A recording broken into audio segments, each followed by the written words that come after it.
नमस्कार। यो हो समाचारमा स्वागत छ। म शशि नेपाल। म अपेक्षा तिमिल सेना। सुरु गरौँ अहिलेसम्मका प्रमुख समाचारबाट।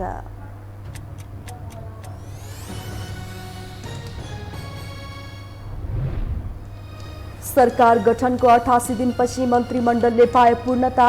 थपिएका 16 मन्त्री र 2 राज्य मन्त्रीले लिए पद तथा गोपनीयताको शपथ। उपप्रधानमन्त्रीको व्यवस्था हटाइयो। गैर सांसदलाई मन्त्री बनाएर उद्योग मन्त्रालयको चाबी सुम्पिएपछि प्रधानमन्त्रीको चर्को आलोचना। विधि पद्धति र इमानका लागि सङ्घर्ष गर्नेहरूको अवमूल्यन भएको जिकिर। सरकारद्वारा संघीय निजामती सेवा विधेयक संसदबाट फिर्ता। सरकार गठनमा प्रधान न्यायाधीशले भाग नमागेको प्रवक्ताको भनाई। एमालेको अवरोध कायमै। यस वर्षको नोबेल शान्ति पुरस्कार 2 जना पत्रकारलाई संयुक्त रूपमा प्रदान। प्रजातन्त्र र दिगो शान्तिका लागि भूमिका खेलेको उल्लेख। र एभरेस्ट प्रिमियर लिग इपिएलको फाइनल खेल भोलि। चितवन र पोखरा बीचको भिडन्त रोचक बन्ने अपेक्षा। उपाधि आफ्नो हातमा पार्ने दुवै टोलीका कप्तानको लक्ष्य।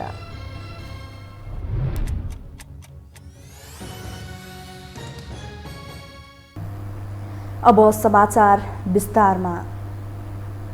सरकारको नेतृत्व सम्हालेको 88 दिनपछि प्रधानमन्त्री शेरबहादुर देउवाले मन्त्री परिषद विस्तार गर्नुभएको छ।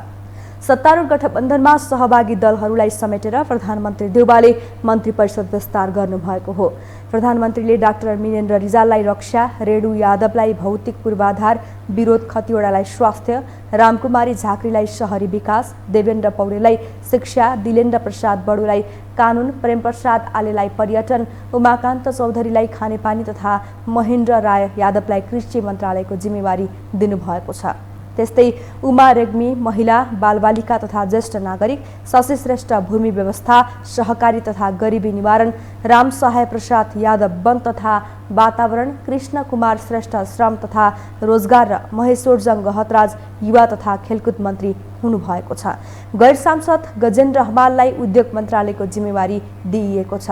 भवानी प्रसाद खापुङलाई स्वास्थ्य राज्यमन्त्री र बोधकुमार यादवलाई शिक्षा राज्यमन्त्रीको जिम्मेवारी दिइएको छ। कानुन मन्त्री रहेका ज्ञानेन्द्र बहादुर कार्कीलाई सञ्चार मन्त्रालयको जिम्मेवारी दिइएको छ भने स्वास्थ्य राज्यमन्त्री उमेश श्रेष्ठलाई प्रधानमन्त्री तथा मन्त्री परिषद कार्यालयमा जिम्मेवारी दिइएको छ। नवनियुक्त मन्त्री र राज्यमन्त्रीहरूले आजै पद तथा गोपनीयताको शपथ लिएका छन्। देउवा सरकारमा उपप्रधानमन्त्रीको व्यवस्था भने हटाइएको छ।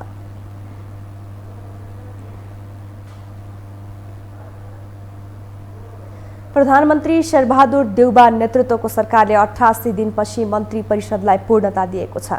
आज नै दलहरू बीचको भागभण्डा टुङ्ग्याएर सत्ता गठबन्धनले सरकारलाई पूर्णता दिएको हो। एक रिपोर्ट। सरकार गठन भएको 88 दिनपछि 16 मन्त्री र 2 राज्यमन्त्री थपेर सरकारले 25 सदस्यीय मन्त्री परिषदलाई पूर्णता दियो। 3 महिना पुग्न 2 दिन मात्र बाँकी रहेका बेला भएको मन्त्री परिषद विस्तारको चर्चा गरौँ एक गैर सांसदको सत्तारोहणबाट। प्रधानमन्त्री शेरबहादुर देउवाले उद्योग वाणिज्य तथा आपूर्ति मन्त्रालयको जिम्मेवारी सांसद समेत नरहेका गजेन्द्र बहादुर हमाललाई दिएका छन्। हमाल प्रधान न्यायाधीश र प्रधानमन्त्रीको सेटिङमा मन्त्री बन्न सफल भएका हुन्। संविधानको मर्म विपरीत गएर देउवाले प्रधान न्यायाधीश चोलेन्द्र शमशेर जबराका जेठानलाई मन्त्री बनाएका हुन्। काङ्ग्रेसको तर्फबाट यसअघि कानुन मन्त्रीको जिम्मेवारीमा रहेका ज्ञानेन्द्र बहादुर कार्कीलाई सञ्चारको जिम्मेवारी दिइएको छ। कानुन मन्त्रालयको जिम्मेवारी भने काङ्ग्रेसकै अर्का नेता दिलेन्द्र प्रसाद बडुलाई दिइएको छ। उनी काङ्ग्रेसभित्र पनि रामचन्द्र पौडेल पक्षको कोटाबाट मन्त्री भएका हुन्। पौडेलकै कोटाबाट डाक्टर मिनेन्द्र रिजाल रक्षा मन्त्री बनेका छन्। उमा रेग्मीलाई महिला बालबालिका तथा ज्येष्ठ नागरिक मन्त्री बनाएका देउवाले कृष्ण प्रसाद सिटौला समूहको तर्फबाट उमाकान्त चौधरीलाई खानेपानी मन्त्री बनाएका छन्। काङ्ग्रेसकै कोटाबाट यसअघि स्वास्थ्य राज्यमन्त्री बनेका उमेश श्रेष्ठलाई भने देउवाले बिना विभागीय राज्यमन्त्रीका रूपमा प्रधानमन्त्री तथा मन्त्री परिषदको कार्यालय तानेका छन्। त्यस्तै जनता समाजवादी पार्टीका तर्फबाट राजेन्द्र श्रेष्ठलाई सङ्घीय मामिला तथा सामान्य प्रशासन, राम सहाय यादवलाई वन तथा वातावरण र महेन्द्र राय यादवलाई कृषि तथा पशुपन्छी विकास मन्त्री नियुक्त गरिएको छ। जसपाको कोटाबाट रेणु यादव भौतिक पूर्वाधार तथा यातायात मन्त्री बनेकी छिन्। त्यस्तै नेकपा एकीकृत समाजवादीबाट विरोध खतिवडा स्वास्थ्य मन्त्री, रामकुमारी झाँक्री शहरी विकास, प्रेम आले संस्कृति पर्यटन र कृष्ण कुमार श्रेष्ठ श्रम मन्त्री बनेका छन्। नेकपा यसको कोटाबाट भवानी प्रसाद खापुङ स्वास्थ्य राज्य मन्त्री बनेका छन्। सत्ता गठबन्धनको दोस्रो ठूलो दल नेकपा माओवादी केन्द्रका देवेन्द्र पौडेललाई शिक्षा मन्त्री, शशि श्रेष्ठलाई भूमि व्यवस्था, महेश्वर गहतराजलाई युवा तथा खेलकुद र बोधमाया यादवलाई शिक्षा राज्य मन्त्री बनाइएको छ। माओवादीबाट यसअघि अर्थमन्त्रीमा जनार्दन शर्मा र ऊर्जा मन्त्रीमा पम्फा भूषालले जिम्मेवारी सम्हाल्दै आएका छन्। सरकारले 88 दिनपछि मन्त्री परिषदलाई पूर्णता दिएको हो, तर मन्त्री परिषदभित्रका अनुहार हेर्दा आश गर्ने ठाउँ कम रहेको विश्लेषकहरू बताउँछन्। यो मन्त्रीहरू न त विषयगत विज्ञता छ, न विषयगत अध्ययन छ, न त्यसको काम गरेको अनुभव छ, केही पनि छैन भनेदेखि ती मान्छेहरूलाई मन्त्री बनाइदिने। मन्त्री भनेको सबभन्दा सजिलो पोस्ट रहेछ। मन्त्री भनेको सबैभन्दा सजिलो, जो अनाडी छ, जो केही जान्दैन त्यस्ता मान्छेलाई मन्त्री बनाइदिए हुँदो रहेछ। मन्त्री साह्रै सजिलो पोस्टको रूपमा चाहिँ लियो मन्त्रीलाई। र अर्को कुरो चाहिँ मन्त्री बन्नको लागि आत्मदाह गर्छु समेत भन्ने कुरा हामीले नसुनेका त होइन। पार्टी छोड्छु, यहाँ त मन्त्री पदका लागि विचार बेचिन्छ, आस्था बेचिन्छ। असार 29 गते प्रधानमन्त्रीका रूपमा शपथ खाएका देउबाले माओवादी सहित काङ्ग्रेसका दुई मन्त्री नियुक्त गरेका थिए। बालकृष्ण खाँडलाई गृह र ज्ञानेन्द्र बहादुर कार्कीलाई कानुन मन्त्रीको जिम्मेवारी दिइएको थियो, तर कार्कीको जिम्मेवारी हेरफेर गर्दै अहिले सञ्चारमा सारिएको छ। त्यो बाहेक यसअघि नै सरकारको परराष्ट्र मन्त्रीका रूपमा डाक्टर नारायण खड्गालाई नियुक्त गरिएको थियो। अनेकौं दबाव र प्रभावका बीच सरकारले शुक्रबार मन्त्री परिषदलाई पूर्णता दिएको हो। यो हो टेलिभिजनका लागि क्यामेरामा निशान्त तामाङका साथमा सन्तोष विके थापा, काठमाडौँ। सरकारले संघीय निजामती सेवा विधेयक 2075 संसदबाट फिर्ता लिएको छ। प्रमुख प्रतिपक्ष दल नेकपा एमालेको अवरोधका बीच बैठकले रेलवे विधेयक 2076 फिर्ता लिन राष्ट्रिय सभाको प्रस्ताव पनि बहुमतले स्वीकृत गरेको छ। एक रिपोर्ट। मन्त्री परिषदको असोज 19 गतेको बैठकले संघीय निजामती सेवा विधेयक 2075 फिर्ता लिने निर्णय गरेको थियो। सरकारको सोही निर्णय अनुसार प्रतिनिधि सभाको शुक्रबारको बैठकमा प्रधानमन्त्री तथा संघीय मामिला तथा सामान्य प्रशासन मन्त्री शेरबहादुर देउबाको तर्फबाट कानून न्याय तथा संसदीय मामिला मन्त्री ज्ञानेन्द्र बहादुर कार्कीले राखेको संघीय निजामती सेवा विधेयक 2075 फिर्ता लिने प्रस्ताव प्रतिनिधि सभाको बहुमतले स्वीकृत गरेको छ। 2075 सालमा दर्ता भएको विधेयक प्रतिनिधि सभाको राज्य व्यवस्था तथा सुशासन समितिमा लामो समय अड्केर सभाको पूर्ण बैठकमा पेश भएको थियो। यो विधेयक नहुँदा प्रदेश सरकारले प्रदेश निजामती सेवा सम्बन्धी कानून बनाउन पाएको छैन। त्यस्तै बैठकले भौतिक पूर्वाधार तथा यातायात मन्त्रीको समेत जिम्मेवारीमा रहेका प्रधानमन्त्री देउबाको तर्फबाट कानून मन्त्री कार्कीले पेश प्रतिनिधि सभामा विचाराधीन रहेको रेलवे विधेयक 2076 फिर्ता लिन राष्ट्रिय सभाको सहमतिको निम्ति प्रतिनिधि सभाको सिफारिस प्राप्त गर्ने प्रस्ताव पनि बहुमतले स्वीकृत गरेको छ।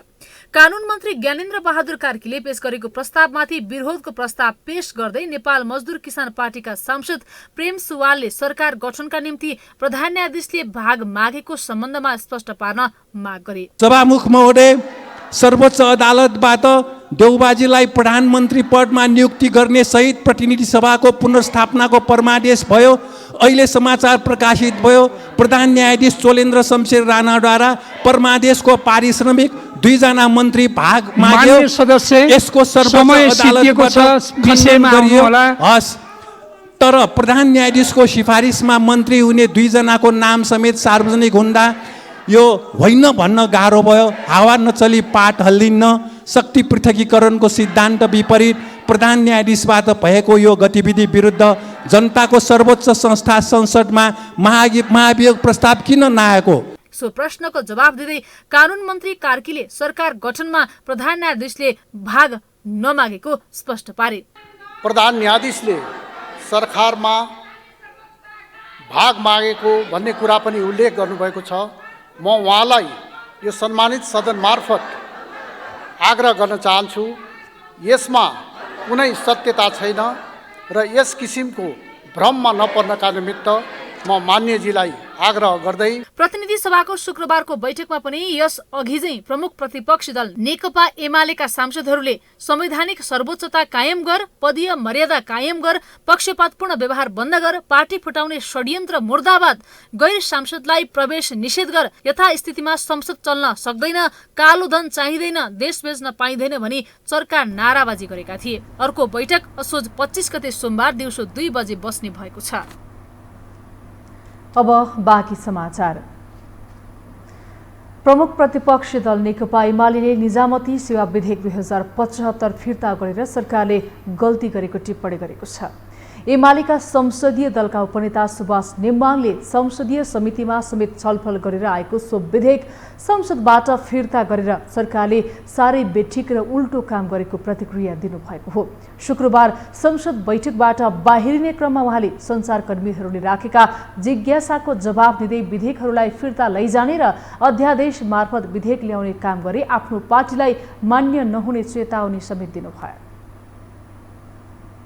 चाँडो पास गरेर भनिराखेको यो विधेयक बल्ल बल्ल संसदमा प्रवेश गर्यो, संसदमा यतिन्जेल रह्यो। अब अहिले आएर त्यसलाई फिर्ता लैजाने भनेर सरकारले फिर्ता लिने काम गर्यो। यो साह्रै बेठीको उल्टो काम। संसदमा विधेयक नै नल्याउने, भएको विधेयकलाई फिर्ता लैजाने, अनि के गर्ने? तपाईँले भनेको जस्तो देश अध्यादेशको बाटोमा जाने। यदि यो दिशामा जान खोजेको हो भने हामी यो उल्टो बाटोतिर लाग्यौँ, यो बेठिक हो। नेमाङले सरकारले आफूहरूको कारणले कुनै पनि विधेयक नरोकेको पनि स्मरण गराउनु भयो। तर सरकारले अध्यादेशको बाटो रोजेर निजामती सेवा विधेयक फिर्ता लिनु उपयुक्त नभएको उहाँको तर्क थियो।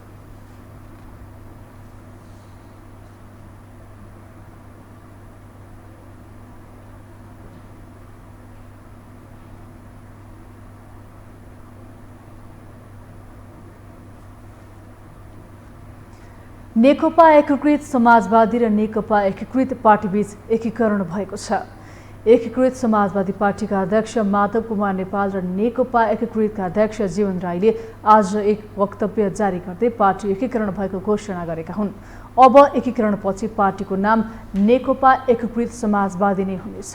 पार्टीको चुनाव चिन्ह भने कलम रहने भएको छ।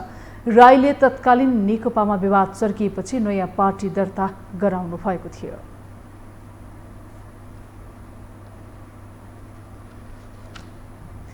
नेकपा माओवादी केन्द्रका अध्यक्ष पुष्पकमल दाहाल प्रचण्ड र चिनिया राजदूत हौ यान्छी बीच भेटवार्ता भएको छ। प्रचण्डलाई भेट्न राजदूत यान्छी आज प्रचण्ड निवास खुमलटार पुग्नु भएको थियो। उहाँहरू बीच करिब 1.5 घण्टा कुराकानी भएको थियो। नेपाल चीन सीमा विवाद भएको समाचार सार्वजनिक भइरहेका बेला राजदूत यान्छीले शिष्टाचार भेटवार्तालाई तीव्रता दिनुभएको छ। हामीसँग समाचार बाँकी नै छन्, अहिलेलाई विश्राम।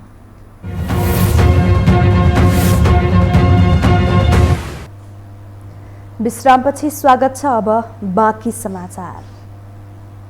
बडा दशैंको दोस्रो दिन आज देशभरका शक्तिपीठ तथा दशैं घरहरूमा ब्रह्मचारिणी देवीको पूजा गरिएको छ।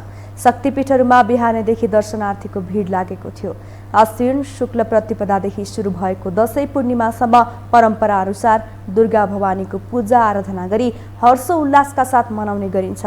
दशैंको पहिलो दिन हिजो घटस्थापनामा शैलपुत्री देवीको पूजा पाठ गरिएको थियो। आज पनि राजधानीका तलेजु भवानी, गुहेश्वरी, दक्षिणकाली, कालिका स्थान, मैतीदेवी, इन्द्रायणी, विजेश्वरी, शोभा भगवती, नक्साल भगवती र भद्रकालीमा दर्शनार्थीहरूको बिहानैदेखि भिड लागेको थियो।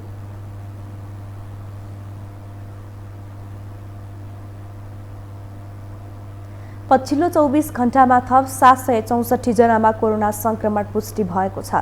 स्वास्थ्य तथा जनसङ्ख्या मन्त्रालयका अनुसार पछिल्लो 24 घण्टामा पीसीआर विधिबाट 715 र एन्टिजेन विधिबाट 49 जनामा संक्रमण देखिएको हो। यस्तै आज थप 1033 जना संक्रमण मुक्त भएका छन्। संक्रमणबाट थप 10 जनाको ज्यान गएको छ।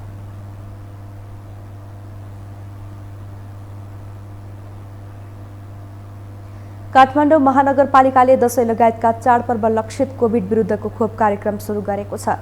काठमाडौँ महानगरपालिका स्वास्थ्य विभागका विभागीय प्रमुख हरि कुँवरले दशैं लगायतका चाडपर्वलाई लक्षित गरेर 18 वर्ष माथिका सबै उमेर समूहका नागरिकहरूलाई कोभिड-19 विरुद्धको भेरोसेल खोप लगाउने कार्यक्रम शुक्रबारबाट सुरु गरिएको जानकारी गराउनु भएको हो। 3 दिनसम्म चल्ने यो खोप महानगरपालिका अन्तर्गतको 32वटा वडाको 34 स्थानबाट लगाउन पाउने व्यवस्था गरिएको छ। चाडपर्वका कारण भिडभाड हुने र कोभिड-19 को पनि जोखिम बढ्ने भएकोले त्यसैलाई मध्यनजर राखेर सो खोप कार्यक्रम सञ्चालनमा ल्याइएको काठमाडौँ महानगरपालिकाले जनाएको छ। जुन भेरोसेल जुन लगाउने कार्यक्रम सुरु गरेका छौँ आजदेखि र यो चाहिँ 18 वर्षभन्दा माथि सबै उमेर समूहका लागि दिनको लागि काठमाडौँ महानगरपालिकाभित्र 32 वडामा खोप केन्द्र कुनै कुनै वडामा 2वटा पनि छन् र 34वटा खोप केन्द्रबाट आज भोलि पर्सि 3 दिन चाहिँ यस जुन भेरोसेल खोप कोभिड-19 को विरुद्धमा लगाउने कार्यक्रम रहेको छ। काठमाडौँ महानगरपालिकाले बिरामी नागरिकहरूलाई भने लाइन नबसी सो खोप लगाउने व्यवस्था मिलाइएको जानकारी गराएको छ।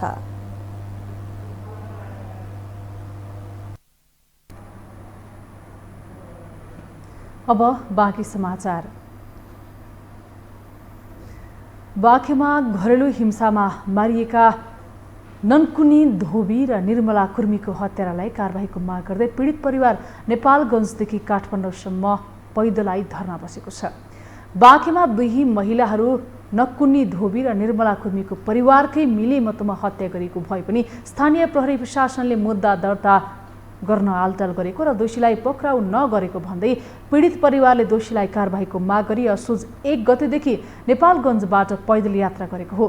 पीडित परिवारले दोषीलाई कारबाही गर्न तथा दोषी उप कारबाही प्रक्रिया अगाडि नबढाउने जिल्ला प्रहरी कार्यालय बाँकेका एसपी श्यामकृष्ण अधिकारी र डीएसपी मधुसूदन नेउपानेलाई विभागीय कारबाही गर्न माग गर्दै काठमाडौँ स्थित माइतीघर मण्डलामा धरना सुरु गरेको छ। हाथ पकड़ के भगा देते रहे, जाहिरी फेंक देते रहे और सीडीओ के आगे 19 दिन धरना भी रखा गया, वहाँ भी नहीं सुनी सीडीओ साहब। बाद में हम लोगों ने आओगा काठमांडू पैदल यात्रा 1 गते से। हमारे दीदी के ब्याह भैया 7 साल हुआ है, बाद में 2-3 साल निक करी खैन, बाद में मारे पीटे लगे, मार पीट के भगाए देते रहे हमरे घरे आवत रही, रोवत रही, कहत रही कि मारत भगाए देते, मोटरसाइकिल मांगत रहे। बाँके प्रहरी प्रशासनले हत्या भएको व्यक्तिलाई आत्महत्या गरेको भन्ने झुटो रिपोर्ट बनाएको र मुद्दा दर्ता गर्न जाने पीडित तथा महिला अधिकार कर्मीलाई दुर्व्यवहार गरेको राष्ट्रिय महिला अधिकार मञ्चकी केन्द्रीय सदस्य सकिना तेलीले बताउनु भयो। साउन 5 गते मारिएको छ ननकुनी धोबी। उहाँको मुद्दा दर्ता नभएको कारणले हामी जिल्ला प्रहरी कार्यालयमा त्यो मुद्दा दर्ता गराउन गएको बेला त्यहाँको खुदै यहाँ ननकुनी धोबीको आफन्त र महिला अधिकार मञ्चका महिला अधिकार कर्मीहरूलाई त्यहाँका बाँके जिल्ला प्रहरी कार्यालयका एसपी श्यामकृष्ण अधिकारी तथा डीएसपी मधुसूदन नेउपानेले उहाँको अभद्र व्यवहार मैले जिल्ला प्रहरी कार्यालयको प्राङ्गणमा नै पुरा बोलाएर तपाईँहरू आउनु पर्दैन, एकदम झगडा गर्ने जस्तो गरेर तपाईँहरू आउनु पर्दैन, तपाईँहरू किन आउनुभएको, आउने होइन, अनि तपाईँहरू आउनु पर्दैन, तपाईँ महिला प्रहरी लगाएर नै अधिकार कर्मीलाई पुरा हात समातेर बाहिर गेटभन्दा बाहिर गराएर तपाईँहरू यहाँ आउनु पर्दैन, कराएर तपाईँहरू यहाँ आउनु पर्दैन, तपाईँहरूलाई के गर्नुपर्छ म आफै गर्छु, के मुद्दामा फसाउनु पर्छ त्यो गर्छु भनेर महिला अधिकारहरूले नै पुरा अभद्र व्यवहार गर्नुभएको छ। पीडित परिवारले आफूहरूको माग पूरा नभएसम्म धरना जारी राख्ने बताएका छन्। नेपाल भारत सम्बन्ध विवादको मुख्य विषयमा सीमा विवाद सधैँ सतहमा रहे पनि द्विपक्षीय वार्ता भने दुवै मुलुक असमर्थ बन्दै आएका छन्। सीमा समस्या समाधानका विषयमा भारतले व्यवस्था गर्दै आएको छ भने उसलाई छलफलको टेबलसम्म ल्याउन नेपालको कूटनीतिक ल्याकत नपुगेको स्पष्ट देखिन्छ। एक रिपोर्ट। नेपालले अतिक्रमित कालापानी, लिपुलेक र लिम्पियाधुरा क्षेत्र आफ्नो राजनीतिक तथा प्रशासनिक नक्सामा समावेश गरेपछि उत्पन्न विवादपछि अवरुद्ध बनेको नेपाल भारत सीमा सुरक्षा बैठक 2 वर्षपछि बिहीबार नयाँ दिल्लीमा सम्पन्न भयो।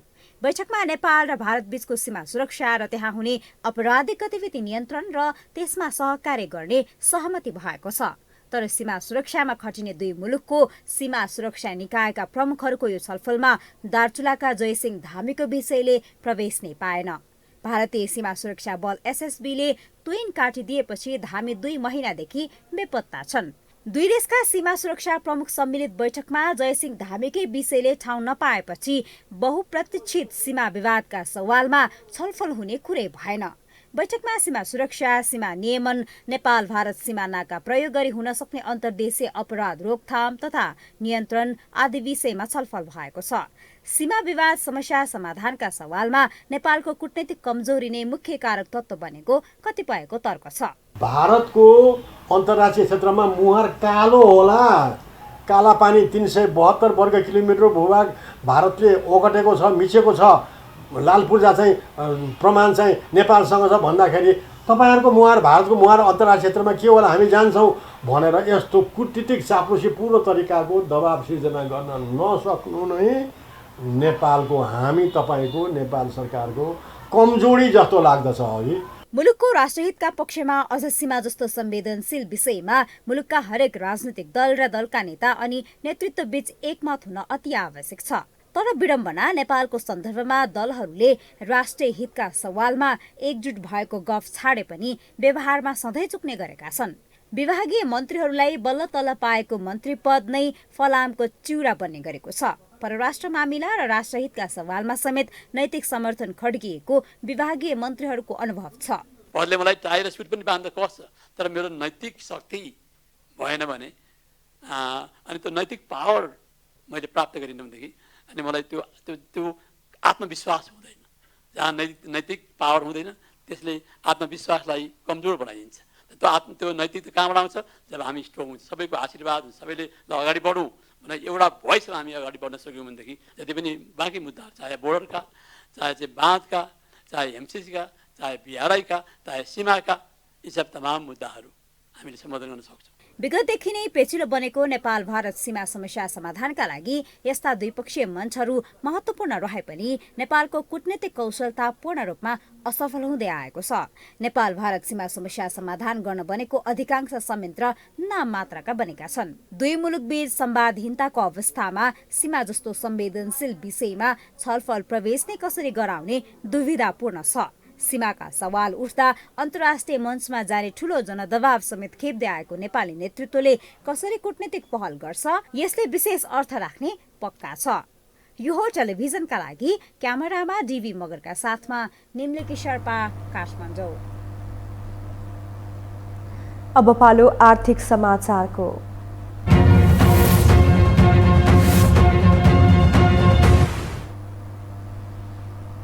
विगतका वर्षहरूमा जस्तै यो वर्ष पनि खाद्य व्यवस्था तथा व्यापार कम्पनी लिमिटेडले दशैं लक्षित काठमाडौँ उपत्यकामा खसी बोका बिक्री गर्ने भएको छ। कम्पनीले शनिबारदेखि खसी बोका बिक्री वितरण सुरु गर्ने भएको हो। एक रिपोर्ट। यो दृश्य हो काठमाडौँको थापाथली स्थित खाद्य संस्थानको। गत वर्ष 1000 खसी बोका र 1000 च्याङ्ग्रा बिक्री गरेको कम्पनीले यस वर्ष 2000 वटा खसी बोका मात्रै बिक्री वितरण गर्न लागेको हो। कम्पनीले बजार मूल्य नियन्त्रणका लागि भन्दै हरेक वर्षको दशैंमा खसी बोका र च्याङ्ग्रा बिक्री गर्दै आएको छ। तर यस वर्ष च्याङ्ग्रा नपाएको र पाएको पनि मूल्य अत्याधिक बढेको भन्दै कम्पनीले च्याङ्ग्रा बिक्री वितरण नगर्ने बताएको छ। कम्पनीले जिउँदो खसी बोकाको प्रति केजी 650 रुपियाँ निर्धारण गरी त्यसमा 10 रुपियाँ सहुलियत दिई 640 रुपियाँमा बिक्री गर्ने भएको छ। बजार मूल्यलाई एउटा स्थिरीकरण गर्नको लागि जस्तै हामीले यो मूल्य जस्तो सस्तो एकदम अवश्य हुन्छ। गत वर्ष पनि हाम्रो बजार मूल्य प्रति केजी 50 देखि 100 रुपियाँसम्म हाम्रो सस्तो थियो प्रचलित बजार मूल्यभन्दा। अहिले पनि सस्तो नै हुन्छ र एउटा कुरा तौलमा पनि एकदम सुनिश्चितता हुन्छ, किन हामी सरकारी कम्पनी हो, तौलमा पनि सुनिश्चितता हुन्छ अनि मूल्य पनि सस्तो हुन्छ र हाम्रो हेटौडा र दाङबाट आउने पहाडको खसी बोका भएको हुनाले उपभोक्ताहरूको चाहिँ माग बढी हुन्छ। तर हामीले उपभोक्ताको काठमाडौँ उपत्यकाको उपभोक्तालाई चाहिँ धान्न सक्ने माग हामीसँग नभए तापनि हामीले एउटा बजार मूल्यलाई स्थिरीकरण गर्ने र जुन बिचौलियाले राख्ने मूल्य हुन्छ नि, अब खाद्यले कहिले मूल्य राख्छ, कति राख्छ भनेर त्यसमा पनि डिपेन्ड हुन्छ। बजारमा प्रति केजी 600 देखि 650 रुपियाँ बिक्री भइरहेको छ। बजारमा भन्दा सस्तो पाइने भएपछि उपभोक्ताहरू यहाँ आएका हुन्।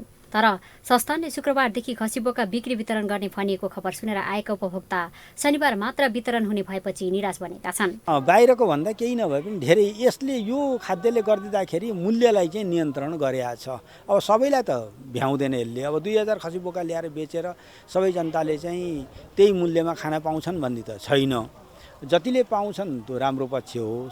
अब हामीले भन्दाखेरि त ललितपुर, भक्तपुर, काठमाडौँ, काभ्रे यो एरिया सबै जनताले चाहिँ पाउन् भन्ने हाम्रो अपेक्षा हो सर्वसाधारणको, होइन त्यो खाद्यले गर्न सकेका छैन। हजुर हजुर, अब खाद्यले चाहिँ बाहिर बजारको भन्दा केही मूल्य मिलाएर दिन्छ, रेट राख्छ भनेर अनि लिन आएको। अब बाहिरको भन्दा केही सस्तो नै हुन्छ यहाँ। गत साल पनि बाहिरको भन्दा गत सालहरूमा पनि बाहिरको मूल्यभन्दा सस्तै थियो। तिनीहरूले रेट फिक्स गरेर मात्रै न्युजमा प्रकाश गर्नुपर्थ्यो। अगाडि चाहिँ प्रकाश गर्दै हामी न्युजको आधारमा आयौँ र सर्वसाधारणले दुःख पायो र यस कुरामा चाहिँ खाद्यले विचार गर्नुपर्ने थियो। खसीको लागि आएको हो, खसी आयो भनेर आएको, खै यहाँ बिक्री गरेर हिँड्छ, भाउ पनि तोकेको छैन रे, खै त्यो अलिक सस्तो हुन्छ भनेर आएको हो। खसी किन्न भनेर आएको। अब अहिलेसम्म अब बिक्री सुरु भएर हिँड्छ, छिटो गरिदिएदेखि हामीलाई पनि ढुक्क हुन्थ्यो। अब त्यो गभर्मेन्टले पहिले नै यो दिनबाट फिक्स गरेर भनिदिएको भए हामी सजिलो हुन्थ्यो सबैलाई, होइन। अब के भनेको थियो भने थर्सडे आयो भने फ्राइडे, फ्राइडे आयो भने सटरडेबाट स्टार्ट गर्छ भनेको थियो, त्यही भएर आइयो। कम्पनीले माग धान्न भन्दा पनि बजार मूल्य नियन्त्रणका लागि विगतमा चाहिँ यसपटक पनि खसी बोका बिक्री गर्न लागेको बताएको छ। दशैंका बेला काठमाडौँ उपत्यकामा खसी बोकाको 11 लाख किलोभन्दा बढी मासु खपत हुने अनुमान छ। यो टेलिभिजनका लागि क्यामेरामा सञ्जय घिमिरेका साथमा लीलामा ठटाल, काठमाडौँ। हामीसँग अन्तर्राष्ट्रिय र खेल समाचार बाँकी नै छन्, अहिलेलाई विश्राम।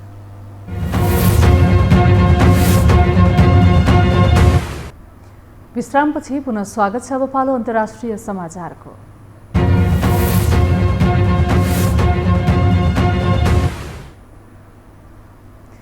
यस वर्षको नोबेल शान्ति पुरस्कार 2 जना पत्रकारलाई संयुक्त प्रदान गरिएको छ। फिलिपिन्स र रुसका पत्रकारलाई प्रजातन्त्र र दिगो शान्तिका लागि गरेको प्रयासमा सम्मानित गर्ने निर्णय गरेको नोबेल कमिटीले उल्लेख गरेको छ। अभिव्यक्ति स्वतन्त्रताको आदर्शमा उभिएका सबै पत्रकारको साझा व्यक्तिको रूपमा पुरस्कृतलाई लिएको कमिटीले जनाएको छ। 2 पत्रकार 329 उम्मेदवारबाट छानिएका हुन्।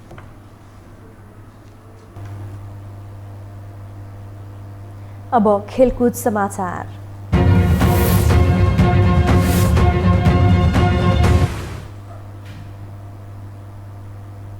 एभरेस्ट प्रिमियर लिग EPL को फाइनल प्रतिस्पर्धा भोलि हुँदैछ। फाइनलमा भोलि चितवन टाइगर्स र पोखरा राइनोज बीच प्रतिस्पर्धा हुनेछ। दुवै टोली EPL मा पहिलो पटक फाइनलमा पुगेका हुन्। चितवनका कप्तान सोमपाल कामी र पोखरा राइनोजका कप्तान विनोद भण्डारी दुवैले पहिलो पटक EPL फाइनल खेल्न लागेका हुन्। दुवै टोलीका कप्तानले फाइनलमा राम्रो प्रदर्शन गर्दै उपाधि जित्ने बताएका छन्। EPL को विजेताले 50 लाख र उपविजेताले 15 लाख रुपैयाँ प्राप्त गर्नेछन्।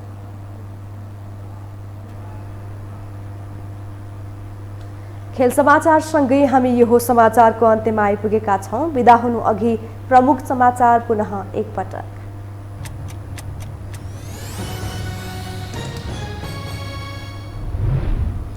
सरकार गठनको 88 दिनपछि मन्त्रीमण्डलले पायो पूर्णता। थपिएका 16 मन्त्री र 2 राज्य मन्त्रीले लिए पद तथा गोपनीयताको शपथ। उपप्रधानमन्त्रीको व्यवस्था हटाइयो। गैर सांसदलाई मन्त्री बनाएर उद्योग मन्त्रालयको चाबी सुम्पिएपछि प्रधानमन्त्रीको चर्को आलोचना। विधि पद्धति र इमानका लागि सङ्घर्ष गर्नेहरूको अवमूल्यन भएको जिकिर। सरकारद्वारा संघीय निजामती सेवा विधेयक संसदबाट फिर्ता। सरकार गठनमा प्रधान न्यायाधीशले भाग नमागेको प्रवक्ताको भनाई। एमालेको अवरोध कायमै। यस वर्षको नोबेल शान्ति पुरस्कार 2 जना पत्रकारलाई संयुक्त रूपमा प्रदान। प्रजातन्त्र र दिगो शान्तिका लागि भूमिका खेलेको उल्लेख। र एभरेस्ट प्रिमियर लिग EPL को फाइनल खेल भोलि। चितवन र पोखरा बीचको भिडन्त रोचक बन्ने अपेक्षा। उपाधि आफ्नो हातमा पार्ने दुवै टोलीका कप्तानको लक्ष्य।